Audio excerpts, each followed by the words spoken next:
এই পানিটা খেয়ে আমার 1 মাসে 5 কেজি ওজন কমেছে। তো চুলার পর একটি হাঁড়িতে 1 লিটার পানি দিয়ে 1 টুকরো আদা কুচি দিয়ে দিয়েছি, 2টা লেবুর খোসা দিয়ে দিলাম, তারপরে 1 চা চামচ জিরা দিয়ে দিলাম, 1 চা চামচ কালো জিরা, 1 চা চামচ মেথি, 2 চা চামচ দারুচিনির গুঁড়া, চাইলে আস্ত দারুচিনিও কিন্তু এখানে দিতে পারবেন, আর 1 চা চামচ মৌরি মানে মিষ্টি জিরা যেটা।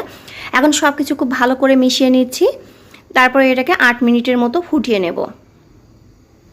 8 মিনিট ফুটিয়ে নিয়েছি। এখন চুলাটা অফ করে এটা আমি ছেঁকে রেখে দিচ্ছি।